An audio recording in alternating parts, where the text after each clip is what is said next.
Ruby's feet are looped with rope so that she cannot run. A heavy chain hangs off her neck. Mac shows her Stella's ball, her pedestal, her stool. He introduces her to Snickers. When Ruby obeys Mac, he gives her a cube of sugar or a bit of dried apple. When she doesn't, he yells and kicks at the sawdust. When George and Julia arrive, Mac is still training Ruby. Julia sits on the bench and watches them. She draws a little, but mostly she keeps her eyes on Ruby. Bob watches too. He's hiding in the corner of my domain under Not Tag. It's raining outside, and Bob does not like damp feet.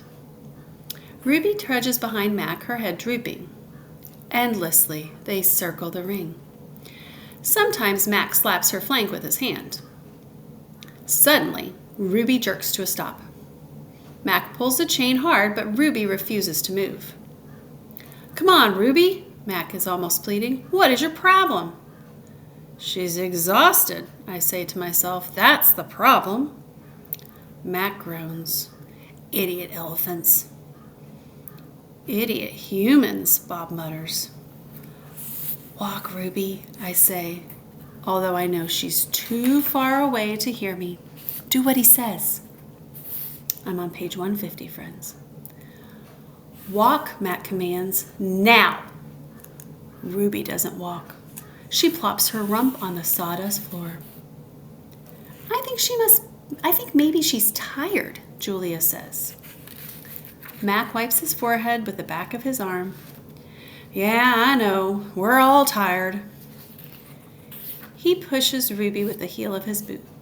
She ignores him. George looks over from the food court where he is wiping off the tables. "Mac," he yells, "maybe you should call it a day. I'll close up." Mac yanks on Ruby's chain. She's as anchored as a tree trunk. He pulls harder and falls to his knees. "That does it," Mac says. He brushes sawdust off his jeans. "I am through playing around." Mac stomps off to his office. We're at the top of page 151, friends. When he returns, he is carrying a long stick. The gleaming hook on its end is almost beautiful, like a sliver of moon. It's a claw stick. Mac pokes Ruby with the sharp point. Not hard, just a touch. I can tell he wants her to see how much it can hurt. I growl low in my throat. Ruby doesn't budge. She is a gray, unmoving boulder. She closes her eyes, and for a moment I wonder if she might have fallen asleep. "I'm warning you," Mac says. He breathes out. He stares at the ceiling. Ruby makes a huffing sound. "Fine," Mac says. "You want to play it that way?" All right, friends, let's turn the page to 152. He draws back the claw stick. "No!" Julia cries. "I'm not going to hurt her," Mac says. "I just want to get her attention." Bob snarls. Mac swings. The hook slices the air just a few inches above Ruby's head. "See why you don't want to mess with me?" Mac says. He draws back the claw stick again. "Now move!" Ruby jerks her head, flinging her trunk toward Mac. She makes a noise that sends the sawdust scattering. It makes my glass shiver. It is the most beautiful mad I have ever heard. Ruby's trunk slaps into Mac. I don't see exactly where she strikes him, somewhere below his stomach, I think.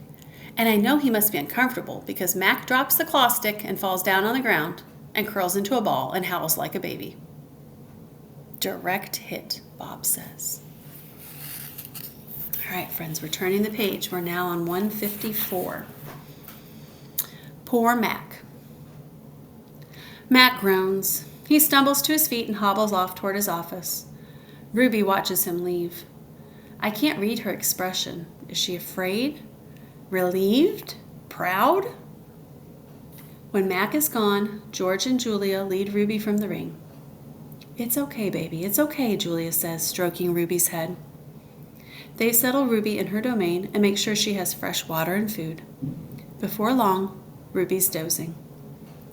"Dad?" Julia asks as George locks Ruby's iron door. Do you think Mac would ever hurt Ruby? I don't think so, Jules, George says. At least I hope not. Maybe we could call someone. Page 155, friends. George scratches his chin. I wish I could help Ruby, but I wouldn't know how. I mean, who would I call? The elephant cops? Besides, George looks down. I need this job, Jules. We need this job. Your mom, the doctor bills. He kisses the top of Julia's head. Back to work. You and me both. Julia sighs and reaches for her backpack. She removes a piece of paper, a bottle of water, and a small metal box. Homework first, George says, wagging a finger. Then you can paint. It's for art class, Julia explains. We're doing watercolors. I'm going to paint Ruby. George smiles. All right, then. Just don't forget your spelling. Dad, Julia asks again, did you see Mac's face when Ruby hit him? George nods. Yes, he says solemnly. I did. He shakes his head. Poor Mac. He turns away, and only then do I hear him laughing. All right, friends, we're on page 157. Julia opens, the title's Colors. Julia opens the metal box. I see a row of little squares. Green, blue, red, black, yellow, purple, orange. The colors seem to glow. She pulls out a brush with a thin tuft of a tail at its end. She dips the brush in water and wets the paper, then taps at the red square. When the brush meets the damp paper, pink petals of color unfurl like morning flowers. I can't take my eyes off that magical brush. For a moment, I'm not thinking about Ruby and Mac and the claw stick and Stella. Almost. Julia touches red again, then blue, and there, suddenly, is the purple of a ripe grape. She touches the blue, and her paper turns to a summer sky. I'm at the top of page 158, everyone. Black and white, and now I see that she's painting a picture of Ruby. I can make out her floppy ears, her thick legs. Julia stops painting. She takes a few steps back, hands on her hips, gazing at her work. She scowls. It's not right, she says. She glances over her shoulder at me. I try to look encouraging. Julia starts to crumple up the paper, then reconsiders. Instead, she slides it into my cage at the spot where my glass is broken. Here you go, she says. A Julia original. That'll be worth millions someday. Gingerly, I picked up the paper. I do not eat a single bite of it. Oh, hey, I almost forgot. Julia runs to her backpack. She pulls out 3 plastic jars, 1 yellow, 1 blue, 1 red. She opens the jars, and an odd, not food smell hits my nose. Julia pushes the jars one by one through the opening. Then she slides some paper through. These are called finger paints, she says. My aunt gave them to me, but really, I'm too old for finger painting. I stick a finger into the red jar. The paint is thick as mud. It's cool and smooth like bananas underfoot. I pop my finger into my mouth.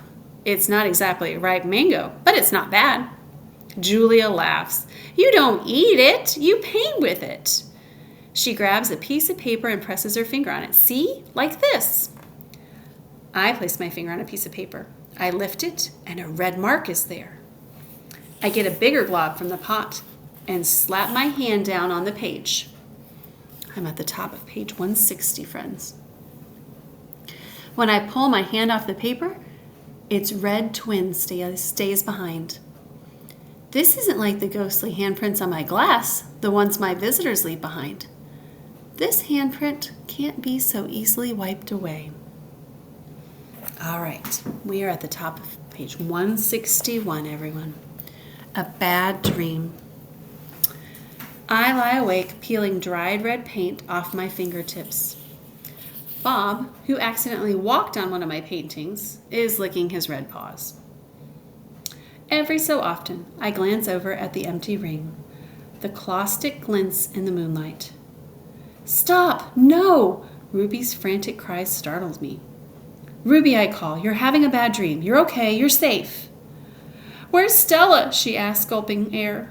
Before I can answer, she says, Never mind. I remember now. Go back to sleep, Ruby, I say. You've had a hard day. I can't go back to sleep, she says. I'm afraid I'll have the same dream. There was a sharp stick and it hurt. We're at the top of page 162. I look at Bob, and he looks back at me. Oh, Ruby says. Oh, Mac. She put her trunk between the bars. Do you think? She hesitates.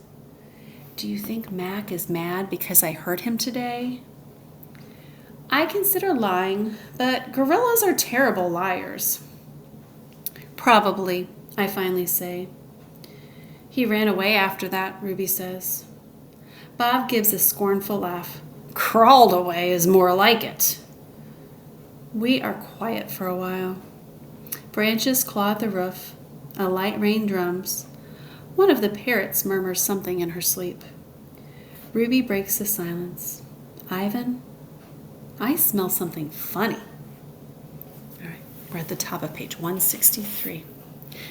He can't help it, Bob says. I believe she's referring to the finger paints Julia gave me, I say. What are finger paints? Ruby asks. You make pictures with them, I explain. Could you make a picture of me? Maybe someday. I remember Julia's picture, the one that will be worth $1 million. I hold it up to the glass. Look, it's you. Julia made it. It's hard to see, Ruby says. There's not much moonlight. Why do I have 2 trunks? I examine the picture. Those are feet. Why do I have 2 feet? That's called artistic license, Bob says. All right, page 164, friends. Ruby sighs. Could you tell me another story, she asks. I don't think I can ever go back to sleep. I told you all I remember, I say with a helpless shrug. Then tell me a new story, she says. Make something up. I try to think, but my thoughts keep returning to Mac and his claw stick. Anything yet? Ruby asks. I'm working on it. Ivan, Ruby presses. Bob said you were going to save me. I search for true words. I'm working on that too.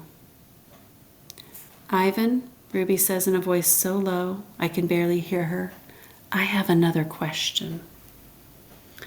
I can tell from the sound of her voice that this will be a question I don't want to answer. We're on page 165, friends, second paragraph. Ruby taps her trunk against the rusty iron bars of her door. Do you think, she says, that I'll die in this domain someday, like Aunt Stella? Once again, I consider lying, but when I look at Ruby, the half-formed words die in my throat. Not if I can help it, I say instead. I feel something tighten in my chest, something dark and hot. And it's not a domain, I add. I pause, and then I say it. It's a cage. All right, friends, that's it for me today. Thanks for reading with me.